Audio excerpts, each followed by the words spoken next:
Kamusta? Maligayang pagdating sa mes resumen, hindi tayo titigil sa mga detalye. Magsimula na tayo agad. Narito na ang mga spoiler.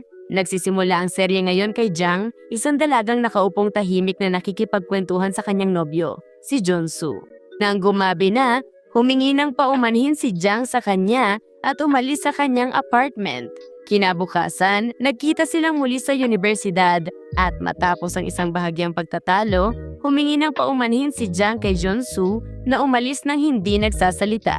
Makalipas ang ilang araw, nadatnan niya ang kanyang nobyo na nakikipag-usap sa kanyang kaibigang si Seon at lumapit siya sa kanila upang malaman kung ano ang pinag-uusapan. Pagkatapos, sinabi ni Seon sa kanya na may isang babae raw na tumanggi sa kanyang nobyo at nakipaghiwalay ito sa kanya at bilang sagot dito, siya na kinakabahan sa posibilidad na mangyari rin iyon sa kanyang nobyo ay nagsabi na kung may isang lalaking mai-inlove sa kanya ay hindi siya makikipaghiwalay sa kanyang nobyo dahil doon at tatratuhin niya ang lalaking iyon ng may paggalang. Karaan, pumunta si Jang sa apartment ni Junsu at pagpasok niya nakita niya ang mga damit ni Seon na nakakalat sa sahig. Kaya naman, galit na lumapit si Jang sa kanila upang humingi ng paliwanag. Gayunpaman, pinakalma siya ni Seon at ikinatwiran na magkasama silang gumagawa ng isang proyekto. Alam nating lahat kung anong proyekto iyon. Kinabukasan, nakipagkita si Jang sa kaibigan niyang si Kim upang ikuwento ang lahat ng nangyari at tiniyak naman ito sa kanya na may iba ng mahal si Junsu at niloloko siya nito. Siya, na ayaw maniwala roon, ay nagpa siyang samahan muli si Junsu sa kanyang apartment upang makipagkita kasama si Seon at ipagpatuloy ang lintik na proyektong iyon. Pagdating doon, nagsuot si Jang ng mga earphone ngunit hininaan niya ang tugtog upang marinig ang pag-uusap ng dalawa. Sa sandaling iyon, nabiglang napagtanto ng pangunahing tauhan na nag-uusap sila na para bang magkasintahan. Gayunpaman, nang mapansin ni Junsu ang pagkalito, sinubukan niyang magpaliwanag at niyaya niya siyang mamasyal. Sa ibang araw, habang magkasamang naghihintay sina Jang at Junsu sa universidad sa pagsisimula ng klase, dumating si Seon na suot ang kaparehong kamiseta niya na binili niya nung may date siya kasama ang kanyang nobyo. Pagkatapos, sinabi ni Seon na binili niya iyon noong nakaraang araw upang maiwasan ang kanyang paghihinala. Gayunpaman, nang magkasabay silang pumunta sa banyo, natuklasan ni Jang sa pamamagitan ng salamin ng isang mansa ng kape sa kamiseta ni Seon na walang dudang kay Junsu. Nang tanungin siya tungkol dito, tiniyak ni Seon sa pangunahing tauhan na pumupunta siya sa apartment ng kanyang nobyo ng higit sa isang beses bawat linggo dahil sa proyekto. Si Jang, na natural na hindi makapaniwala sa mga salita ng kanyang kaibigan, ay tumawag sa isang kaklase upang magtanong tungkol sa nasabing proyekto at kinumpirma nito sa kanya na wala namang ganoong proyekto. Kaibigan, matauhan ka na! At sa gayong paraan, sa paghihinalang pinagtatawanan siya ng dalawa, biglang sumulpot si Jang sa apartment ng kanyang nobyo at natuklasan ang malinaw na dapat sana ay alam na niya. Talagang pinagtataksilan siya at kung papayagan ninyo akong sabihin sa napakakapal na paraan. Sa sandaling iyon, sinubukan ni Junsu na magpaliwanag. Ngunit humarang si Seon at tiniyak na mas nauna siyang umibig sa kanya kaysa sa kanya. Pagkaalis niya, nagpasya si Jang na mag-isang lumabas para magsaya ng gabing iyon at pagdating doon, nagsimula siyang makaramdam ng sama ng pakiramdam at pagkahilo. Subalit, isang binata na nagngangalang Kyungwoo ang dumating sa tamang pagkakataon upang tulungan siya at pigilan ang pagbagsak. Matapos nito, nagsimula silang mag-usap at naging magkaibigan agad. Kinabukasan, pumunta si Jang sa universidad habang sinusubukan niyang magtago at manatiling mag-isa. Doon, may isang kaklaseng lumapit upang kumustahin siya ngunit walang nakuhang sagot hanggang sa dumating ang kaibigan niyang si Kim at sinubukan siyang pasayahin. Pagsapit ng hapon, nanatili si Jang kasama ang kaibigan niyang si Kang upang maghapunan sila at ikuwento niya ang nangyari. Sa sandaling iyon, dumating ang kaibigan niyang si Kim at nagkwentuhan silang tatlo.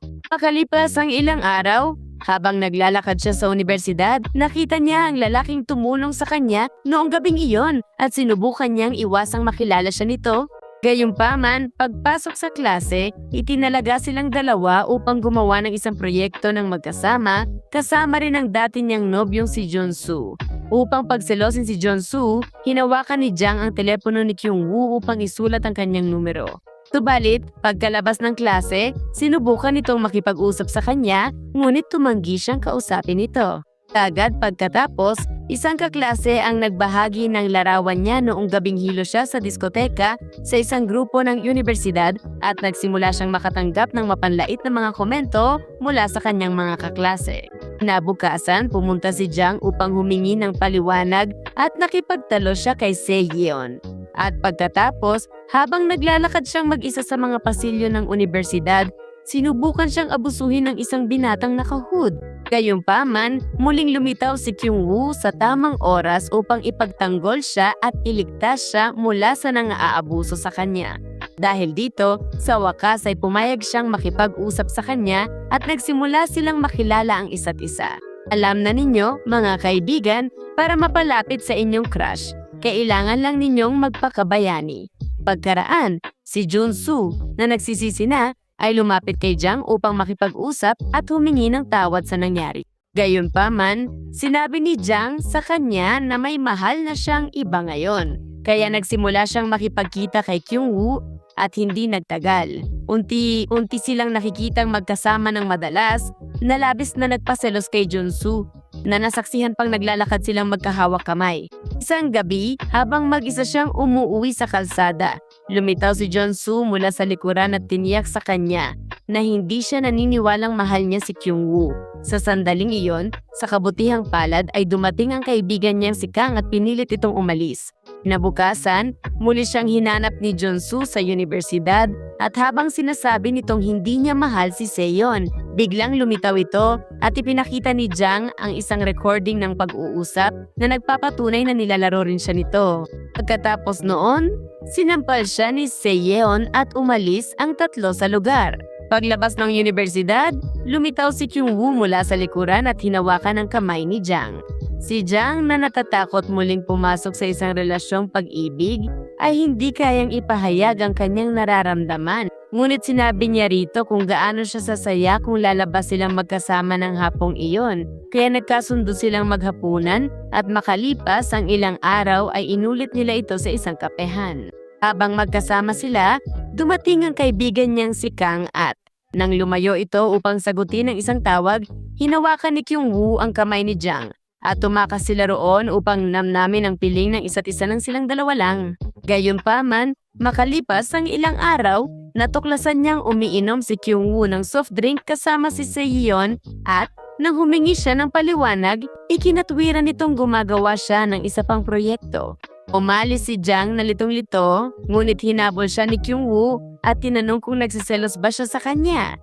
Siya, na hindi alam ang isasagot, ay ikinuwento ang ginawa ni Seyeon sa kanya at nauwi sa pag-unawa nito sa kanyang galit. Ako rin, magagalit din sana ng ganyan. Pagkatapos, unti-unti, nagsimulang mas makipaglandian si Kyungwoo sa kanya.